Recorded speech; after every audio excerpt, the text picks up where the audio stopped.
All right, welcome everybody. Great to see you. It's getting hot in New York, so summer is here.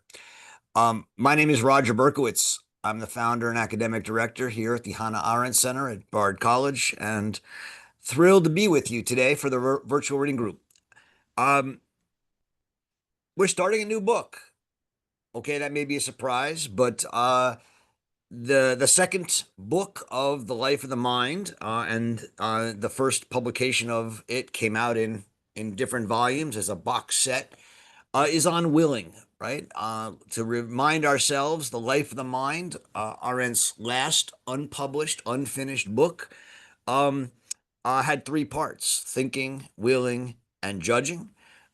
We've spent the last few months reading through thinking, and thinking has been the part of the book that has been read the most. It's deeply central to Arendt's work. She spent much of her life writing about the idea of thinking on different levels, including the question of is it possible that thinking, um, in some ways, is a prophylactic, a protection against evil? And so the thinking book, with its chapters on Socrates and the two in one, um, and its talk about metaphor and the way that thinking both frees itself from reality and connects back to the world through language and metaphor, has been um, really become central to the canon of Arendt's writing and work. Um, the unwritten final part of the book on judging um, has also become central to the canon of Arendt's work, even though she never wrote it. And people have scoured her work, both published and unpublished, um, looking for her, in a sense, unpublished theory of judgment. Um, there's been a desire to find what she said, and that's because for her, judgment, like thinking, was absolutely central to her larger project of political thinking.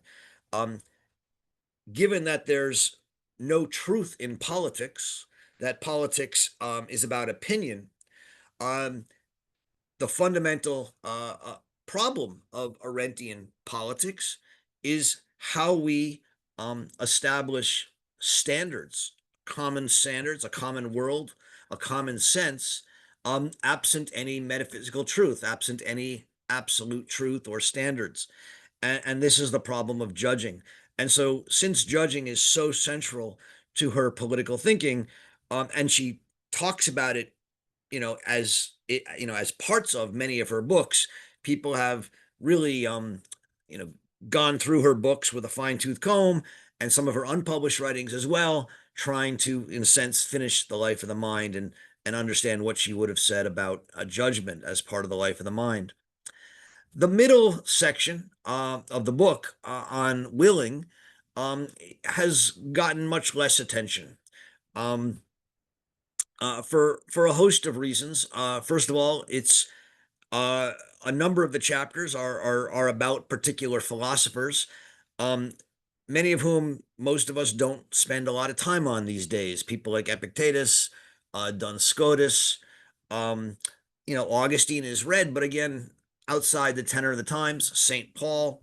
Uh, I mean, obviously there are people interested in these thinkers, and I think they should be, but it hasn't captured the imagination in the same way. Similarly, Arendt doesn't write that much about will in her work, but I think it would be a huge mistake for us to conclude that the willing section is not important for Arendt's general political project. It is, um, and that's because um, if part one of the book on thinking, is governed by the overriding question of meaning, right? That thinking is not about the quest for truth, but it's about the quest for meaning. The overriding question of part two on willing is the problem of freedom, right? The fundamental orientation in this book on willing is that we are seeking the phenomenon of the will, But as Henry Bergson tells us, the will has been to the moderns what the paradoxes of the Eleatics were to the ancients. And what Arendt says is that the will is overlaid with theories and doctrines of freedom, such that we lose the phenomenon of willing itself, right? Um, and so freedom, which is absolutely core to Arendt's larger political project, is the constant subtext of every page and every chapter in this second book on willing. And on the one hand, she's trying to free the will from the doctrines of freedom. But she's also going to be then showing us the problems and paradoxes, changes and inadequacies of our understanding of freedom. The overarching claim here, right, is that the Greeks didn't have a theory of the will, and that the will was discovered by the Christians and the moderns, and that there's a reason for the fact that the Greeks didn't think about will and the moderns do. Now, one way she sometimes frames it is that the Greeks didn't think so much about freedom and the moderns do, but that's not entirely right. And she says that, and she knows that. It's that the Greek understanding of freedom is very different from the Christian and the modern understanding of freedom. And the fundamental distinction that she wants to make is that for the Greeks, freedom is about something in the external world. It's the freedom to act, the freedom to walk down the street or go from one city to another. It's an external freedom, right? It's the freedom of I can do this. I can walk this way. I can work in this job. I can say what I want to say. Whereas for the Christians and the moderns, freedom becomes internal. It becomes free will. It becomes something internal. And so much of this book on willing traces the transformation of freedom from an external phenomena to an internal phenomena. And that's a transformation that Arendt is going to find dangerous for politics. For her, politically, freedom needs to be understood in the world as a political idea, therefore, along the lines of I can, as a power to do something in the world, not as simply a subjective internal state.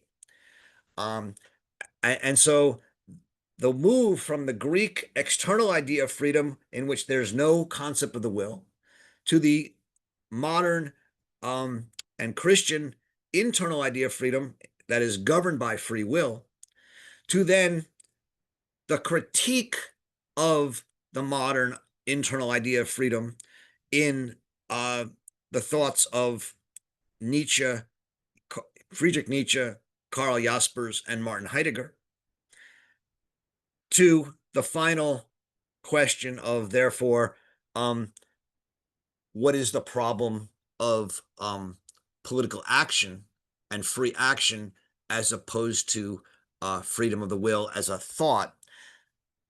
Those are the structure of the four books of the four parts or chapters of the book on willing. So just to review, chapters, there's really a four-part story and then a pre-story. I'll just lay it out. The pre-story is Aristotle, right? And for Aristotle, we'll come back to Aristotle in a second, but the pre-story starts with Aristotle. The story of the will starts with the discovery of the will by the Christians. Namely, they asked, how do you reconcile the faith in an all-powerful and omniscient God with the claims of free will? Right? It's a, I hope we can see the paradox or the tension here, right? If God is all-powerful and omniscient, then everything is preordained and pre-planned. Well, how can you have a free will if everything is ordained and planned? Um, and so the early Christians um, uh, fought against, or at least saw this tension. And someone like St. Paul, who Arendt thinks really discovered the free will, says, "I don't do my will, but I follow the law that I hate." Right? I have to um, I have to I have a will to do what God says, but I don't. I I do bad things. And so the will is discovered by St. Paul as a counter will to the law of reason or God or the law of the mind, right? And what St. Paul says is my will is free, but I must limit my will or my freedom in order to be good or rational, right? I do not do what I want, but I do the very thing that I hate. I want to be good, but I unfortunately do what I hate. I'm bad. And it's this and this is where the free will is discovered as an internal tension in my desire to do what the law or the God requires of me. The second story, right? That's the Christian, that's part one. The second part is the moderns. And if the first part, right, how to reconcile the faith in an all-powerful and omniscient God with the claims of free will, the moderns, in their secularization of Christianity, ask the question, how do I reconcile my faith in science and the laws of causality, and later with the laws of progress or history in Hegel, with my free will, right? My free will, that I can do what I want, clashes not only with the laws of God and reason, but it clashes with science and progress, with the arc of history. If we think with Hegel and Marx that the arc of history is progressive, and that doesn't mean that it just moves forward, but it moves forward according to laws of reason, Hegel, or laws of justice, Marx, um, and that the arc of history bends towards reason or justice or truth, right? Free will clashes with that, because free will says I can go in a different direction. Um, and so in the modern period, um, free will becomes something that most philosophers dispute. They say it doesn't exist. Um, Gilbert Ryle, who most of us don't know anymore, but was someone a contemporary of Nietzsche's and a 19th century thinker, one of the great writers on free will, came to the conclusion that free will doesn't exist. It's an artificial concept. John Stuart Mill, who many of us still do read, wrote that our internal consciousness tells us that we have a power, namely free will, which the whole outward experience of the human race tells us we never use, right? We say we have free will, but it seems like we all act like according to automatons, to convention or laws of nature or science. In Mill's case, he's talking about the laws of utility, which he thinks we all follow whether we want to or not. Nietzsche writes that the entire doctrine of the will um, is the most fateful falsification in psychology hitherto, right? It's simply a falsification. It's like Ryle says, it's an artificial, non-existent thing. He says Nietzsche thinks that free will was invented for the sake of punishment, right? If we're going to punish people for their crimes, we come to believe that we should only do so if we're doing so morally, and that means that they have had to morally wanted to break the law, and so we give them free will. We say they freely broke the law so that we can punish their will, not their action, right? the old theories of punishment, according to Nietzsche, and he's pretty much right on this, said that we punish people for what they did. Well, in modern law, we don't punish people for what they did. We punish people for what they intended to do. And that's why, if you do go to law school or practice as a lawyer, some of you I'm sure have done those things, you realize that the hardest part of law to make sense of is the law around intentionality or intention, right? And we have all these different levels of intent, right? Intentional crimes, reckless crimes, negligent crimes, strict liability crimes without intent.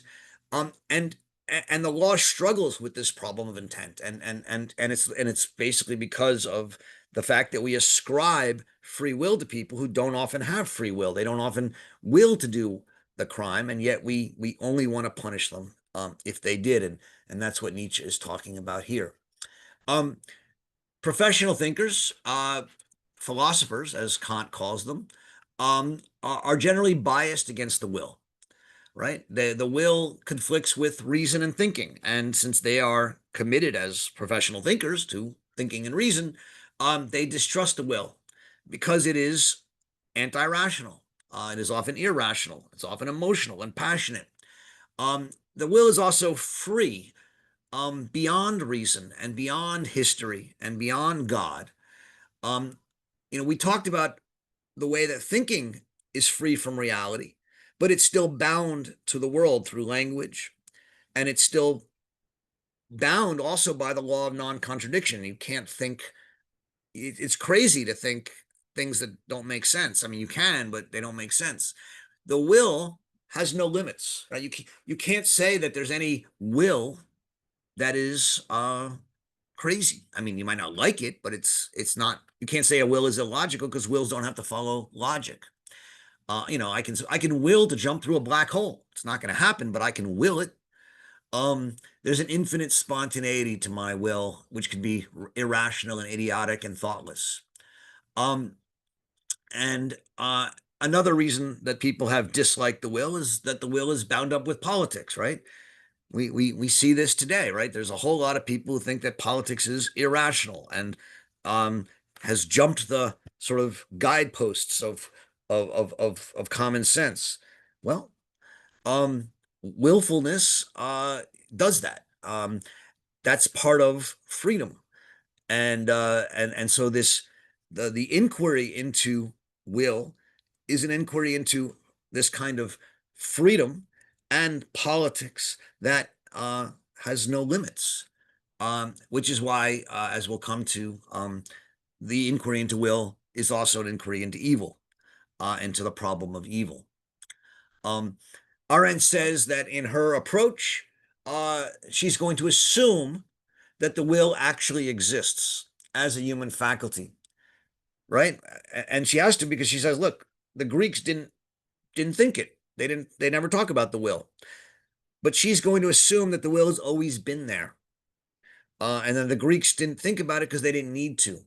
And that it was discovered by the Christians and the moderns because suddenly, with the Christians and the moderns, there was a need for the will. The need for the will emerged in the Christians and moderns as an internal descriptor, or as a need for a people who had come to see the internal struggle, right, between what I want to do and what I actually do as meaningful. The Christian struggle between obeying the law and not. The modern struggle between saying I am free and yet I'm governed by causality. And we got and in these periods the will suddenly emerged around those questions. Um, the postmodern thinkers, and I mean that simply in the sense of a temporal idea, the people who came after modern thinkers, um, namely in this case, in her telling, Nietzsche, Jaspers, and Heidegger, um, came to understand the danger of the will as the moderns and the Christians presented it. For them, the will may start as simply a discovery of the inner man in the Christians, and it may then transform itself in Descartes um, into uh, what Nietzsche calls a school of suspicion of the world, namely that we don't even know that I exist. I don't know. Maybe I'm dreaming, or maybe some devil has implanted these thoughts in me. And I need to prove that I can exist, and I need to prove that God exists. The whole world is now thought to be questionable, suspicious. And what Descartes begins is the rise of modern idealism, which tries to say that man can prove that he is real through his certainty, through it, not by looking at the world, but by logic, by his own will. He gives himself the power to, um, through logic and through thinking, uh, will what he wants into existence. And for Nietzsche, right, the core of this will is the ability to command one part of myself to obey my will. So for Kant, right, for those of you who have read and studied Kant, um, the categorical imperative says that I must act, right, so that the maxim of my action, the will, accords with universal law. I give myself the law. My rational side gives my emotional or feeling or sensible side the rule.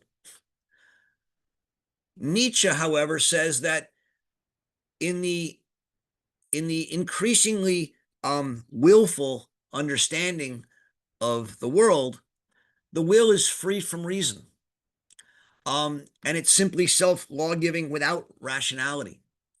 So Nietzsche, in Beyond Good and Evil, right, will say that the freedom of the will is the word for the manifold pleasurable condition of the willer, who is in command and at the same time considers himself as one with the executor of the command. The will is a feeling of pleasure. This is sort of the height of where the whole inner thinking of will goes to in Arendt's work. The will is the pleasure of commanding. Who do I command? Well, first I command myself to obey. Paul's problem was that I didn't want to. I couldn't command myself. I kept doing bad things, not what I thought I should do. Kant said the problem is that man doesn't always follow the rational law. Well, what Nietzsche says is that will eventually becomes freed from reason, and I simply do what I will, and I command, and I enjoy the triumph over the resistance in myself and others. And so man wills rather nothing, he writes in the genealogy, than not to will. I'd rather will nothing, nihilism. I'd rather will that the world is meaningless and feel the power in making it so than to give up the power and the pleasure of willing and commanding. So that for Nietzsche, will springs from a will for powerfulness, that I risk my life, my health, my home, not for justice or reason or humanity, but simply because every danger challenges our curiosity and makes us feel more alive, more willful, more powerful, and more pleasurable. Um, so those are the three basic chapters, right? Christianity, modernity, and then postmodernity. The book ends in a last section on will as the spring of action, right? That it may be better connected to men of action than to men of thought. And that's how the book Unwilling will come to end. We read three chapters for today. I've already talked a lot about them, but just to quickly review, chapter 1 is on time and mental activities. Um, if it sort of reviews the last part of the chapter, the sections on thinking, where she says that thinking happens in this extended present, the gap between past and future. It is an ordinary experience of us being out of order. Um, and then she says that the problem with will on this question of temporality, right, is prepared for in Aristotle. And as I said, Aristotle is sort of the prehistory of the will here. Um, very simply and very quickly, and we'll get into Aristotle later in the next book. She says that Aristotle thinks that there are things that happen, but that may not have happened, and that therefore are things that happen by chance, right? Those are called kata symbepikos, or accidents. There are also things that happen by necessity, which Aristotle calls hypokaimenon. Hypo from under or beneath, and kaimenon, that which exists or is situated. So hypokaimenon is that which lies beneath or the underlying thing, which in Latin and English we call the subject, the subject. So it would seem that all willed acts, which seem to be contingent and accidental, and thus Aristotle should have a theory of the will, because if they're accidental and contingent, they should come from will. But, right, here's the big but, the Greeks have no theory of the will. And they don't, she says, because they thought of accidents as being governed by what Aristotle calls prohairesis, a reaching out in advance. Since most human activity is a making of things, right? I make a house, or I make a pen, or I make a book, or I make a human being through birth, right? The making is governed by what she calls prohairesis, a potential, a potentia, that in the seed, in the acorn that becomes an oak, in the semen that becomes the person or the animal, in the idea of Julius Caesar who will cross the Rubicon, right? There already is the uh, the future. It is governed in advance. It is governed by a potentia that is already existing, right? The oak exists in the acorn, the animal in the semen, the person in the idea of the person, the house in the idea of the house. And so the Greeks deny the future as authentic. All future is nothing but a consequence of the past for Aristotle and for the Greeks. And thus the will was superfluous. To the extent that the Greeks had an idea of freedom, it's the I can, as I said earlier, not the I will. And thus she says the Greek word for freedom, eleutheria, means to go as I wish. It's a physical and worldly idea, not an internal idea. In chapter 2, The Will in the Modern Age, she focuses on this concept of progress, which pulls us further into the subject, right? The will is now a power to bend the future to our will. And as a result, the will is something that is inside of us. It's not out there in the world. And at the end of the modern age, because we want to bend the world to our will, in a sense, we have to make the world follow our will. Now, in the modern age, there's still a tension between will and reason, between will and God. And so for the modern age, the new beginning, the will, is embarrassing to reason, right? So for Kant, as I said before, my will is still supposed to be a rational will, and to the extent it's not, that's a problem.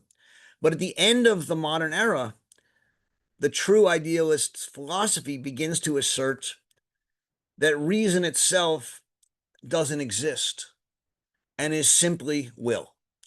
So Schiller, in his book, The Aesthetic Education of Man, says that there is no other power in man but his will. Reason is supplanted by will. Schopenhauer, in The World as Will and Idea, says that the world's inmost nature is will. Schelling, in the final and highest, says on Human Freedom, in the final and highest instance, there is no being other than will.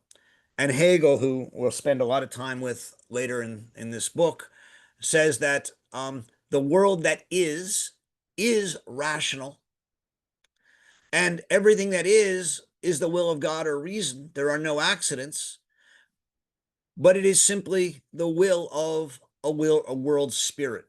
And so a will is a justification for what is. Um, it's then in the late modernity or postmodern period of Nietzsche, Jaspers, and Heidegger that the rebellion against the priority and primacy of the will happens, right?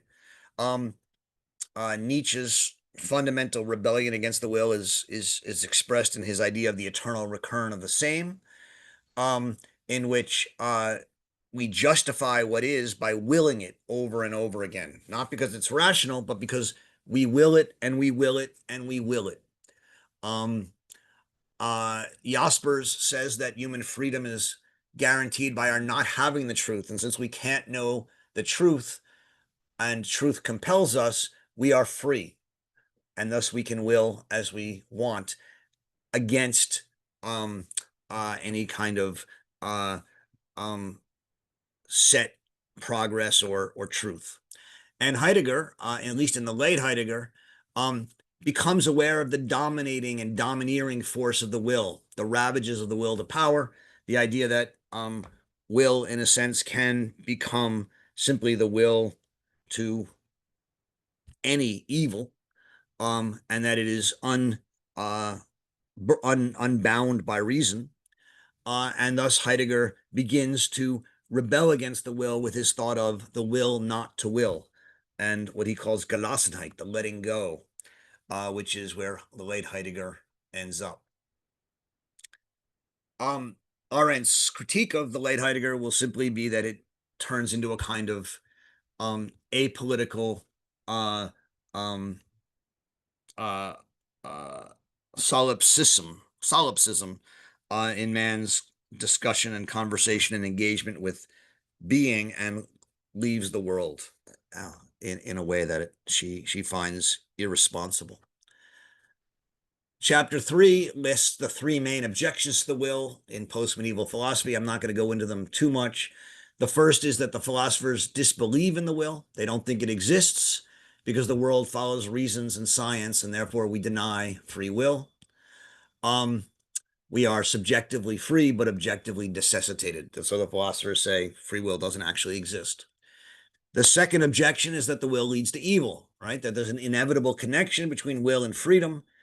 Will is a radical freedom, and since there's no such thing as an unfree will, willing is a greater freedom than thinking. And this is not, she says, an unmixed blessing. In fact, it's a curse, because what it means is that we can will evil and there's nothing to constrain us.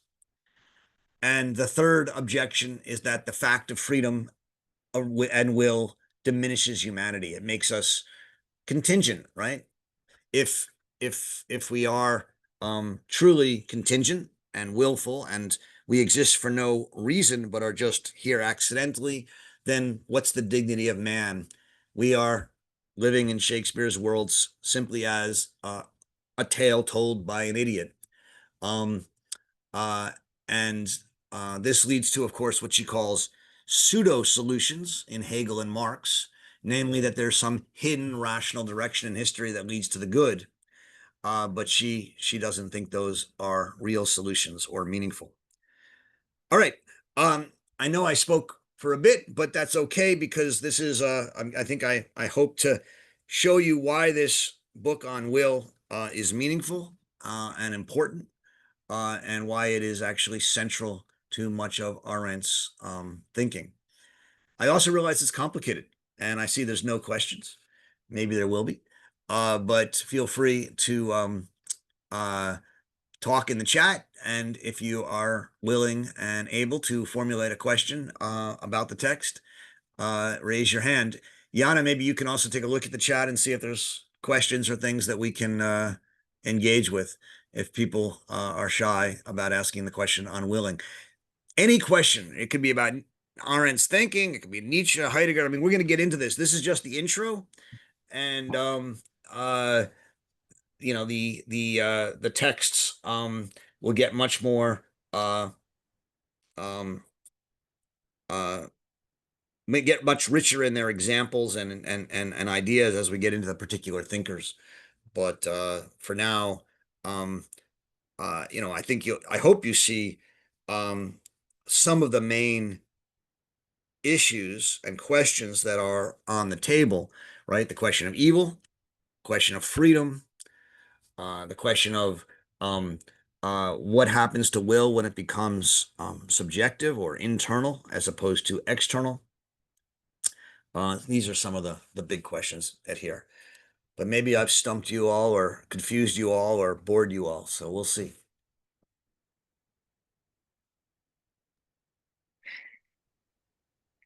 So the summer sleepiness, maybe?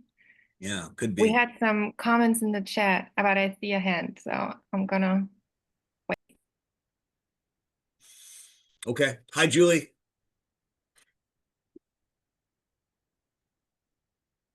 Julie, you got to unmute yourself if you're there.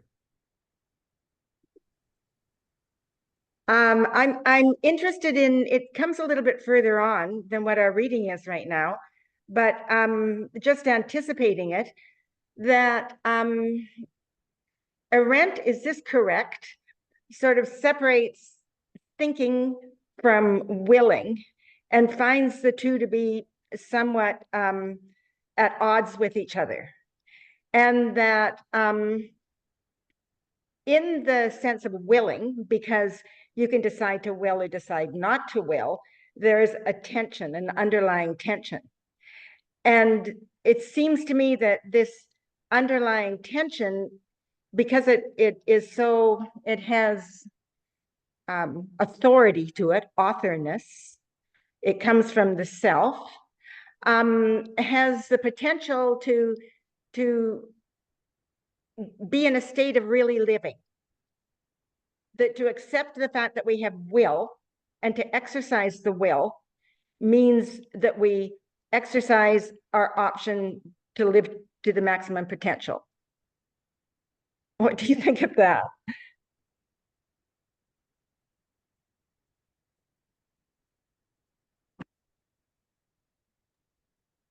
Thanks, Julie. So first of all, you're right.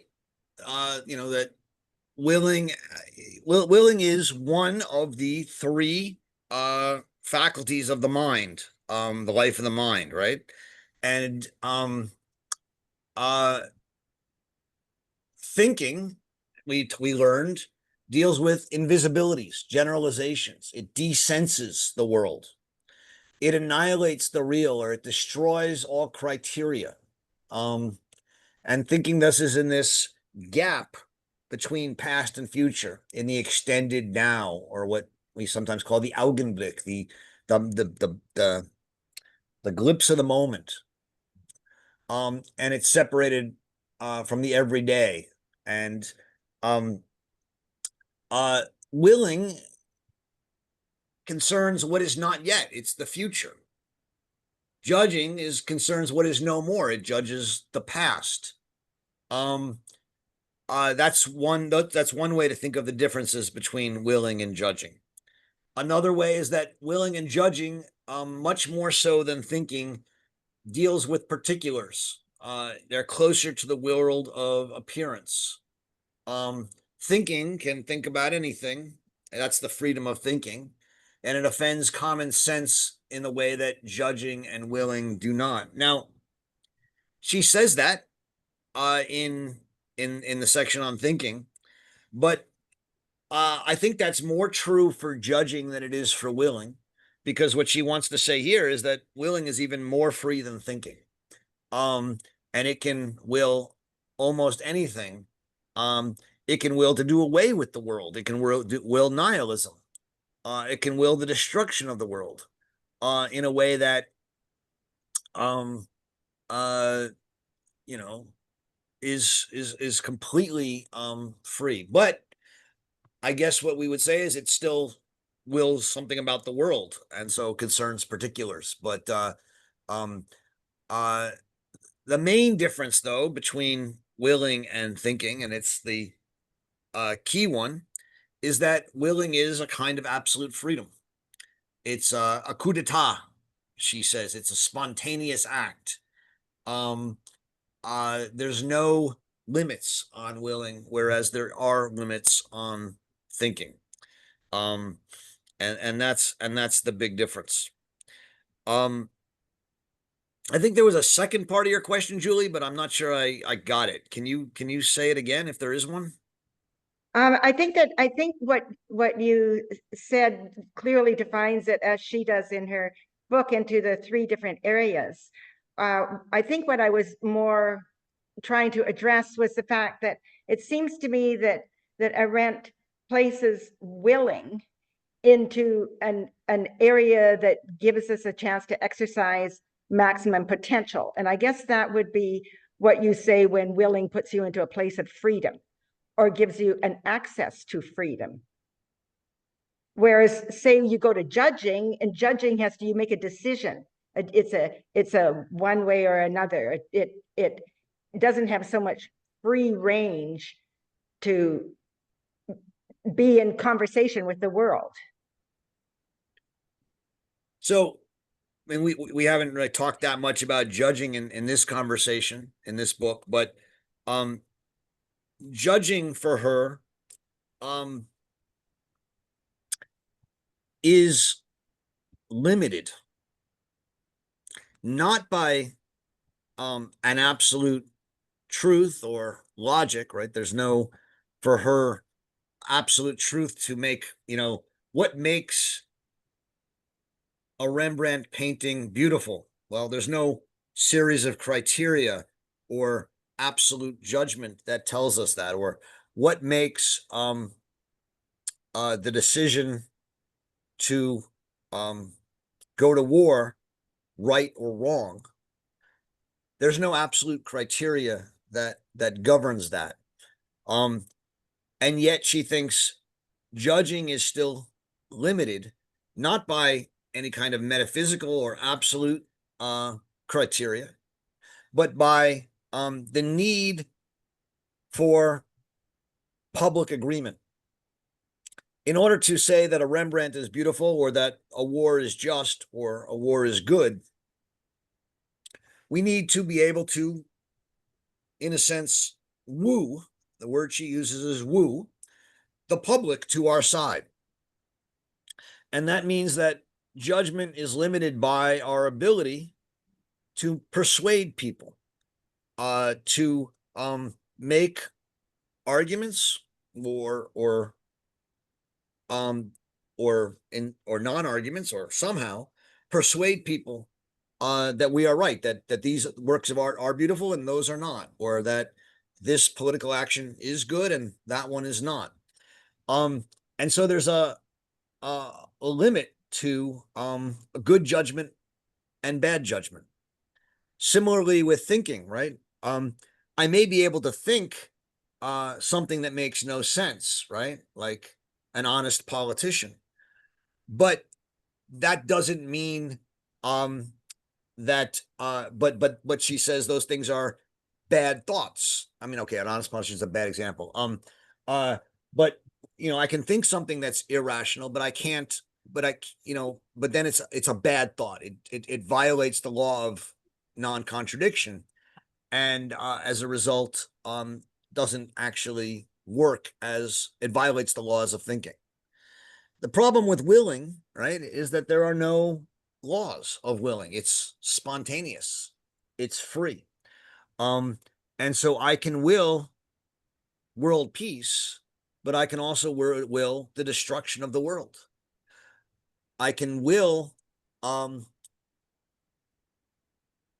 the expansion of my feeling and pleasure in my power, even if it will lead to the destruction of my country. I can will the feeling of myself as virtuous, even if it does injustice and harm to those around me. And there's no regulations. There's no laws that govern what I can and can't will. Will does not have to be rational, unlike thinking. It doesn't have to be something I have to persuade people of, unlike judging. And so, for Arendt, will is fundamentally unbound. And in fact, since what will wants more than anything else is simply the feeling of power and commanding and obedience, and the pleasure one gets in commanding and being obeyed and overcoming resistance, will has a tendency to ratchet itself up, up, and up and up, such that you would rather will nothing than not will. Now, that's a phrase from Nietzsche's Genealogy of Morals, I think in book 3, section 1. What that means in Nietzsche's thought is that I'd rather will nihil, nothing, no thing. I'd rather will nothingness. I'd rather will the destruction of the world than not will. What that means is I'd rather experience the pleasure at the expression of my will in commanding and causing other people to obey me, even if it means the destruction of all that I hold dear and the world around me. That's the danger of the will Nietzsche and Jaspers and Heidegger see in the rise of free will, right? Free will, which brings freedom inside of us, eventually demands that we become we attain the ability and we have the joy of willing without limit and restraint. That's the danger Arendt comes to see in free will. Thank you for talking on that. Yeah, I hope that answers, at least responds in some way to your question. But it opens the field. Great. Thank you, Thank Julie. you. Lori, is that right? Lori? Yeah. Hi, Lori. I don't know if you have a camera on or not. Yeah. Yeah, thanks. I sort of followed the different, the Greeks and the Christians and the moderns, but what does Arendt think? Does she think all of those, or what? I have trouble sort of picking the thread what she thinks willing is, and how that links to freedom. Thanks, Lori. It's a great question. So the book on willing is Arendt's account of the phenomena of will. She thinks all of what I've said, right? Which is that the Greeks didn't have a theory of will for the reasons I went into, and we'll talk much more about when we talk about Aristotle more in depth. She thinks the Christians invented the will and turned it internal as a way of expressing this conflict between my inability to will what I should will as a Christian. She thinks that the moderns developed it more, and that Nietzsche and Heidegger saw the danger in the will and rebelled against it. And she thinks that Heidegger's fundamental rebellion against the will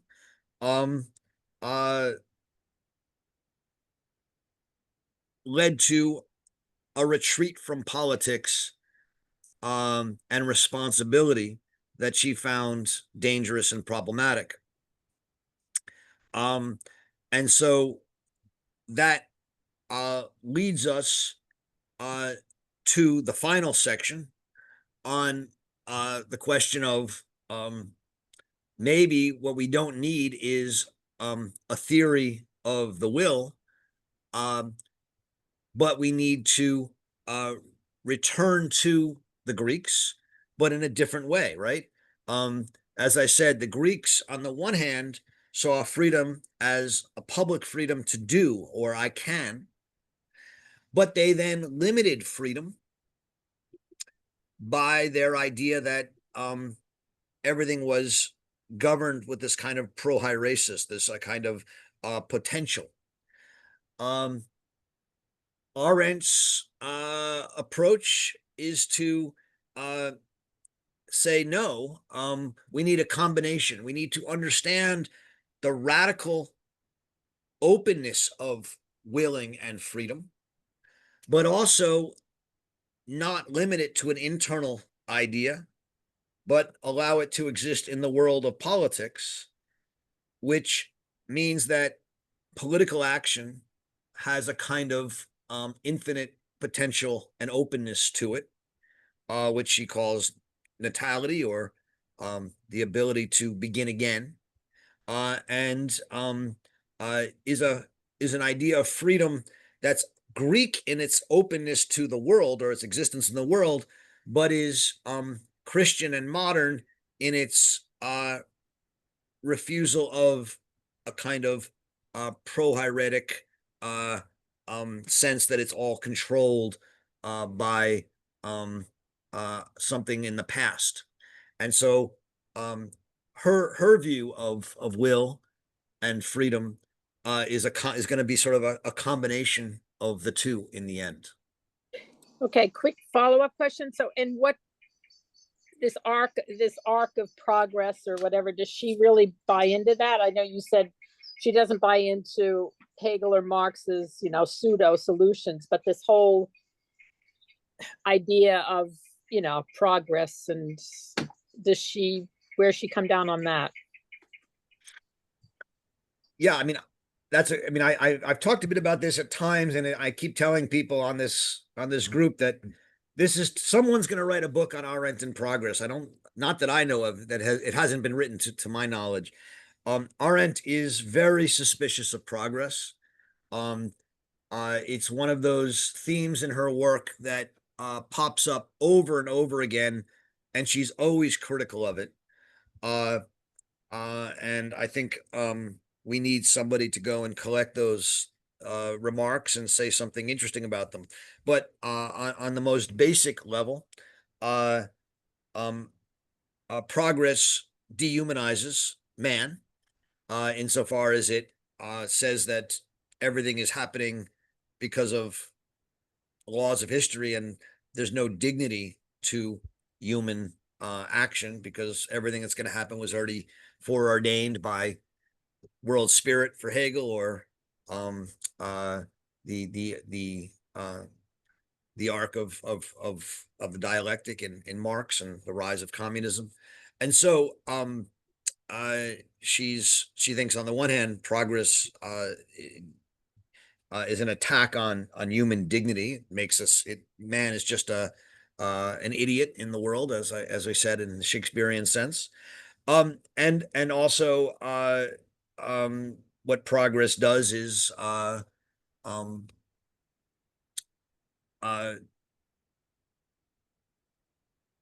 further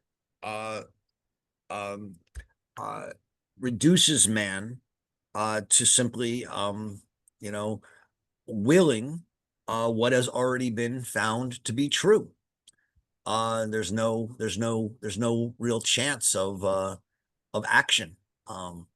So for her, the danger of progress is real in what it does to man.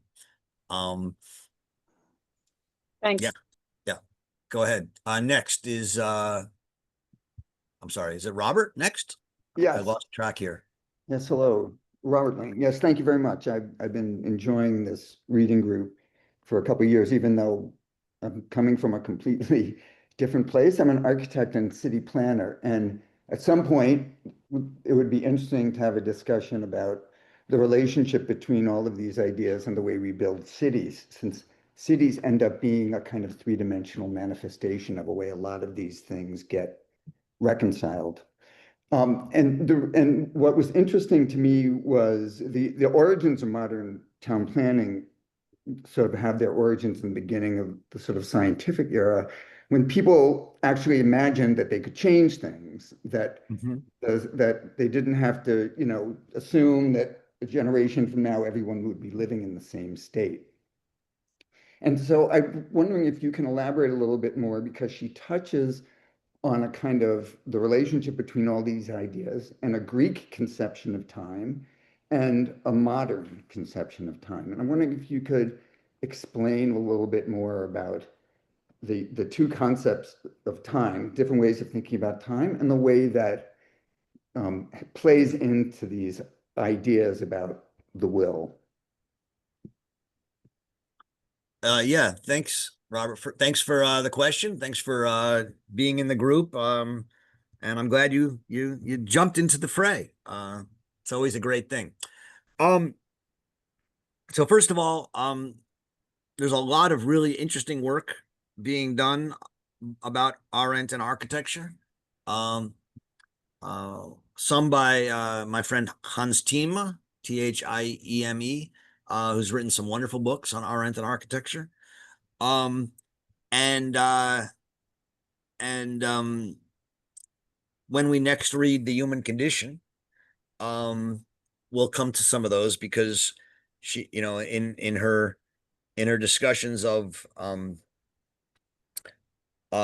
property and the place of property, housing, but also in her understanding of what a public sphere is and a public space and how that's constructed in a city. These are questions that will come up, and so excited to have you on when we read The Human Condition next, if that works. Um, uh, her ideas of time between the ancients and the moderns are fundamentally that for the ancients, right, time is cyclical, in the sense that um uh the acorn becomes the oak, becomes an acorn, becomes an oak, becomes an acorn, becomes an oak, and it's largely the planets revolve around the sun, and they go around and they go around and they go around. There's not a lot of change in the ancient conception of time. That's another reason that will doesn't play a huge role in Greek thinking, because, as I said before, this idea of prohairesis suggests that there's in every acorn there's a potential for the oak, which is already sort of written into it. And so there's not a break. There's not what she says in the modern idea of time. It's rectilinear. It's not circular, but it goes, at least not this way, at least zigzags into the future. Yes, I didn't understand. I'm sorry, I just didn't understand. That was another thing I didn't understand. It's her metaphor of the rectangle as opposed to just a line.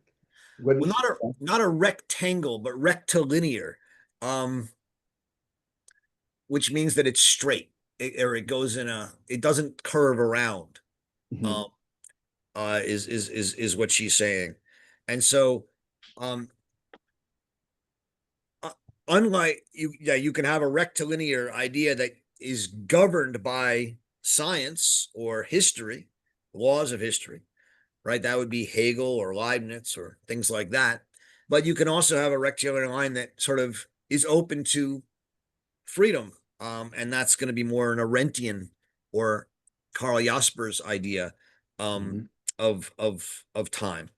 Uh, um, Nietzsche, with his eternal return of the same, returns us to a circular idea of time, but she says it's not like the ancient circular idea of time, because for Nietzsche, um, the eternal return of the same is not out of wonder at the world as it is, but is a kind of gnashing of the teeth. The reason we will the eternal return of the same is because we recognize that our power to will the future is insufficient, right? We realize that there are things we can't change. Primarily, we can't change the past. And Nietzsche's Zarathustra gnashes his teeth at the powerlessness of his will to change the past. And since the past can't be changed, we don't have full control over the future because the future to some extent comes out of the past. And so it's out of resentment at our powerlessness to actually impact the world as we want that Nietzsche says we come to will the eternal return of the same, not because it's what we actually wanted, but because it's the only thing we can will that we have the power to bring about. Mhm. And as a result, we will it because it makes us feel powerful. Um, Thank you. so yeah, I mean, I'm not sure if that's helpful to you or not. But Yeah. the idea is that there's a fundamental distinction between the circular and the rectilinear. Mhm. And then there's a difference within the rectilinear between a progressive idea that is governed by laws, whether they're causality or the laws of history or the laws of Mhm. of bourgeois capitalism Mhm. or the overcoming of bourgeois capitalism through communism, versus a fully free politics that Arendt and Jaspers want to imagine, not governed by truth, not governed by progress, that is subject to evil and totalitarianism and uh, horrors. And yet, for her, at least is adequate to the human capacity for freedom, and that we have to struggle with and subject to judgment so that we can avoid those things. And we have to also continue to think so that we will not succumb to nihilistic, willful um, escapades of evil. That's the more agonistic, more dangerous, and yet more human and more free idea of politics that Arendt offers over and against a kind of Hegelian or Marxist or Heideggerian or otherwise view of politics. Mhm. Thank you. Yep, thank you. Lee. Yes, thank you. Thank you. I'd like to question Arendt's notion that the Greeks had no concept of the will or faculty of the will, and I'd like to pose that by bringing up the example in the Iliad of Achilles trying to torn between a uh, a life that would see him as allow him to lead a full life, but that would happen if he left the field of battle, which his will uh, inclines him to pursue as well. In other words, winning immortal fame. So there's not a question of judgment there, since the whatever action he takes is going to be an action that will involve a future act of will or choice, and uh, it would seem that it has Achilles' will is closely involved in what life he's going to find valuable and choose for himself. And so I guess my question then is how would Arendt respond to what all of the Greeks read? They all read Homer, and so how would Arendt respond to that the experience and the choice that Achilles is trying to decide upon. Thanks, great. That's a great question, Lee. I appreciate it. So first of all, just so everyone knows, we will talk more about Aristotle in chapter 2 when we get there. And so we'll have more chance to talk about this then. So it's a great question. Lee is talking about the chapter in the Iliad where Achilles asks his mother Thetis to have Zeus, in a sense, let him have immortal honor, and the cost will be that he will die early, which he was not supposed to do, and he makes that choice. And so, yes, obviously, there's a choice being made. So there's a few things to say about this. One is Arendt's comments about the Greeks are primarily, not exclusively, about philosophy, not poetry or like the Iliad is. But she also talks about Thucydides and Herodotus, and so it's not simply philosophy. And so I think that Glee's question still stands. What she wants to say is that the choice that I think what she wants to say, I mean, I'm not speaking for Arendt, right? I mean, but I think what she would say is that the choice that Achilles makes is one that has to do with desire. It has to do I'm sorry, a kind of desire for knowledge in an important way. And that's different from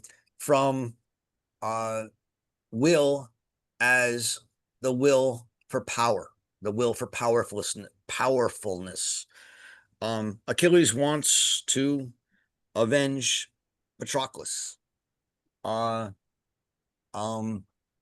He's not, I don't think this is a sense of will as an internal need for power.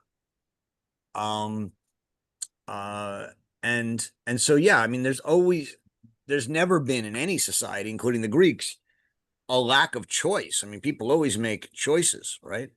But the choice is driven, I think Arendt wants to say, by something you want or need, not from this fundamental internal need for pleasure that she thinks underlies free will. And that's a big difference. The other thing we should at least be aware of is that in Homer, right? There's a fundamental question to what extent any of the characters in Homer's poems have free will, insofar as they are all, to some degree, governed by the gods. And even Achilles has to ask Thetis and Zeus for assistance, and he knows it's not up to him in the end. So the question of fate and what our fate is hangs over the Iliad and Greek poetry in a way that I think we'd have to dive into, Lee, if we were to really try and answer your question.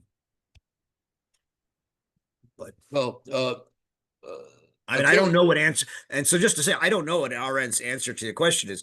I think what I would say, right, is that Achilles, is still is still governed by the gods. And that's a fundamental uh, uh, insight of, or fundamental assumption of all Homeric thinking. Okay, yeah, yeah, I think it's, I'll just close by saying, I think it's possible to view someone's choice. Uh, uh, on the one hand, you could say, well, that was an act of will.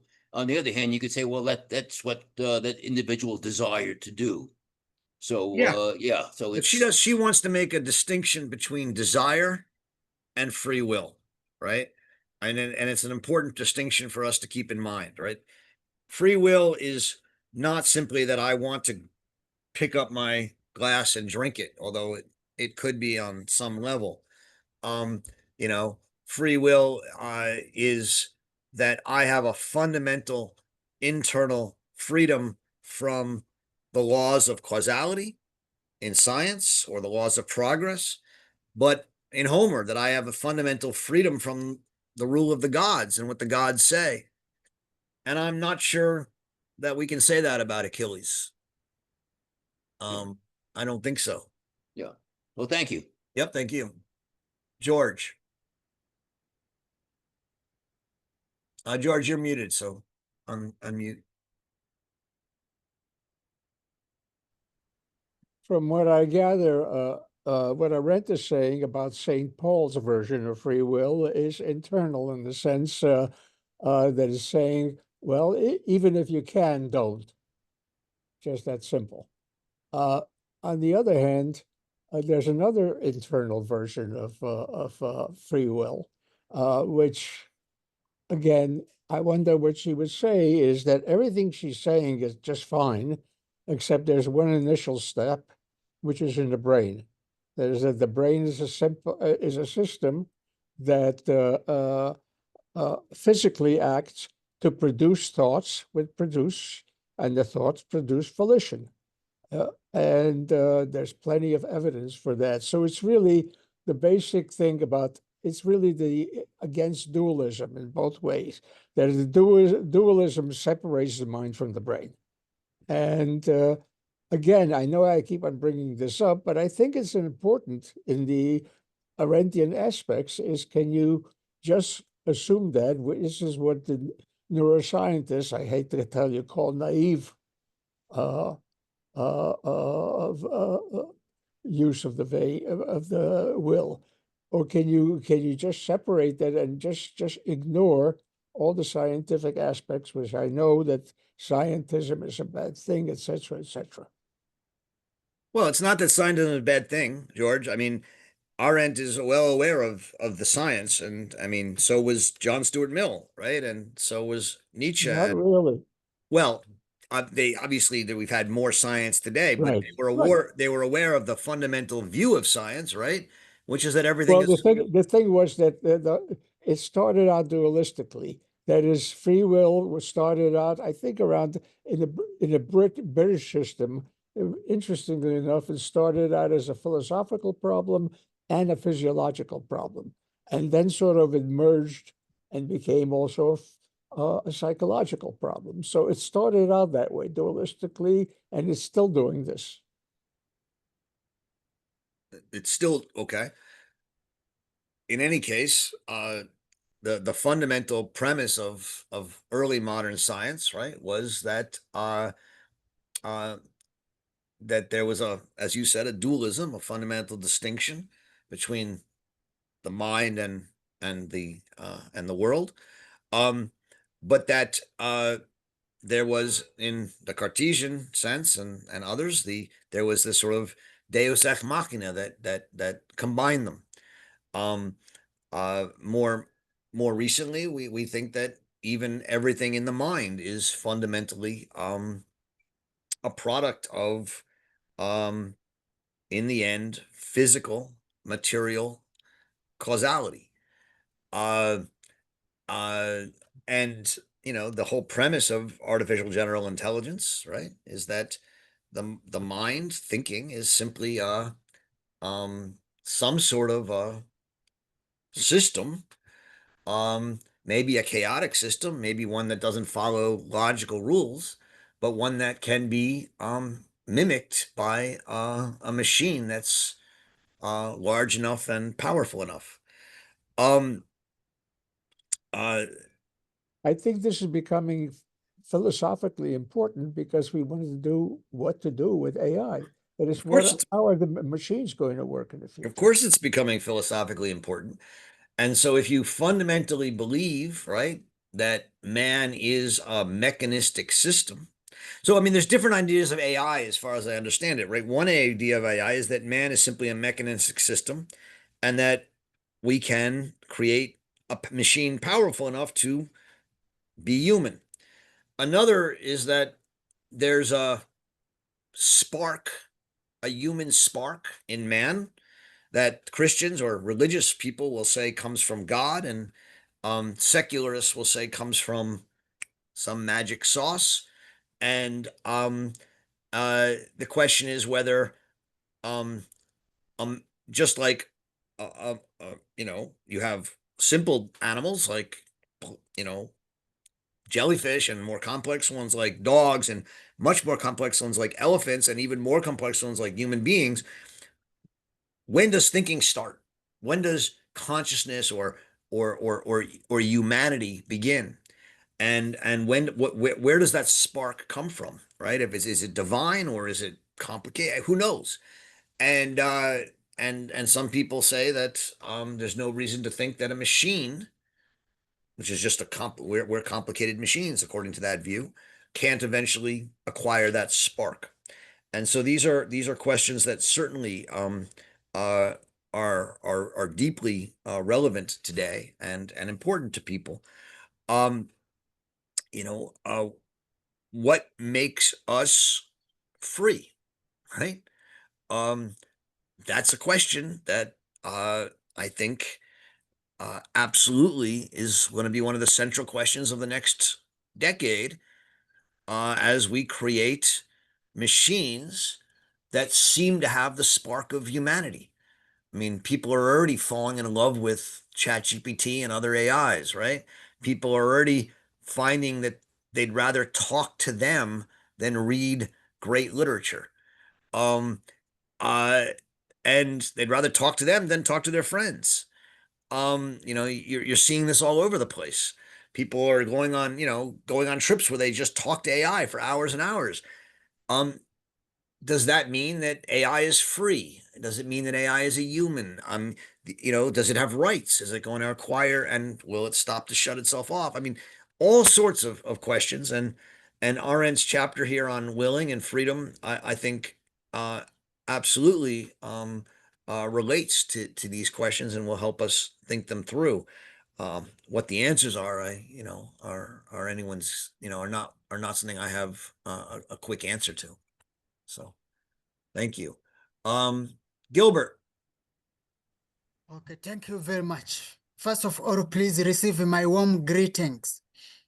They are received. Welcome to you, Gilbert. Thank you very much. So my question is based on two statements. First statement is based on the reading. The second statement is based on the statement that is written in the chat. So in the chat, there is a statement saying that all humans are born with a will. Then I wanted to connect this statement with what is written in the reading. The reading is saying that the three words, which are thinking, will, and Judging. Judgment, then emphasized very well that there is relation to the world of appearances. Then my question, if all humans are born with a will, if it is yes, does this will manifest at the same level in each human being? That is the first question. Okay, that's a great question. So, this is let me answer that one first. Thank you. Yeah. So I said at one point that Arendt makes the assumption, right? That everyone has a will. So it's on page 205 in the new book in the Life of the Mind. It's in the first few pages of the chapter of the section on willing, in this what's called the syllabus. Right? She says in the following lectures, I shall take the internal evidence of an I will as sufficient testimony to the reality of the phenomenon. And since I agree with Ryle and many others that the phenomenon and all problems connected with it were unknown in Greek antiquity, I must accept what Ryle rejects, namely that this faculty was indeed discovered and can be dated. Right? So what she's saying is that Ryle and many philosophers say the will didn't exist for the Greeks, therefore the will doesn't exist, and it was made up. It's an artificial concept. Arendt takes what she calls the internal evidence of an I will as sufficient testimony to its reality. What that means is like when John Stuart Mill says, like, everyone, there's a conflict between what we all think we know, which is that I feel like I have free will, and what I see in the world, which is that everything's causality. She says, Arendt takes the internal evidence that I feel that I have freedom as sufficient. Why? Well, it's a great question. Because she thinks that without it, we lose freedom. That the will, which gets discovered and goes through all sorts of different manifestations and has problematic aspects to it that she's very worried about, especially around the question of evil. The will is a testament to freedom. And while there are parts of freedom and the will which she doesn't like, right, and is worried about, namely nihilism, she thinks that to reject the will is to reject freedom, and there are parts of freedom which she's not willing to part with. She doesn't make an argument for that. She says, I take, she says, I shall take the internal evidence as sufficient. And that's her position. She doesn't, you can't, I don't think she believes you can prove it. But she stands on that assumption. Thank you very much. Thank you, Gilbert. Please, this will sounds powerful for. Then as the last question, please, it was that as this will sounds so powerful, can be amplified in order to be taken to another level. As in the readings also, there is where it highlights that relation to the human capacity for moral action and also for political action. So can be amplified in order to be taken to the next level. Thank you very much. Well, I mean, that this is what the book is going to be about, right? And so when we get to the sections on primarily Hegel, we're going to see both the claim that the will can bring about a moral world, and the danger in that claim that in the attempt to bring about the moral world, the will frees itself from morality and is willing to use any means to achieve an end and can bring about the most evil world imaginable. And so as we get to Hegel and then the critique of Hegel in Nietzsche and Heidegger, in this book, that's the question that we will be discussing. Okay. Thank you, Yes, Gilbert. thank you very much. All right, Denise, you get one last question. Try and keep it short. Okay, I think you just answered my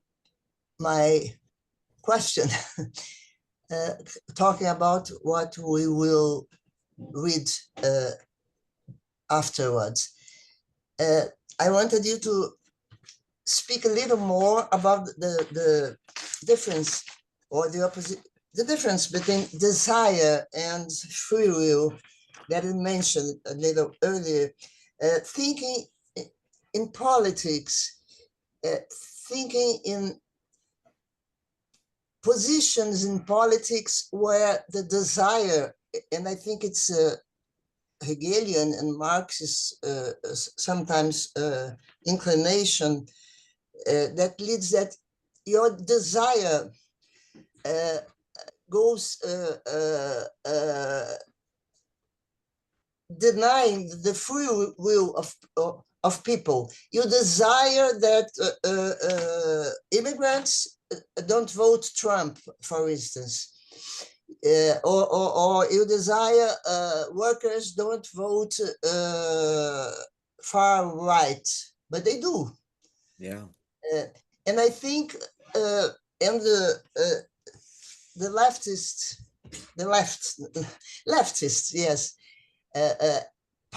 political participation is led by desire.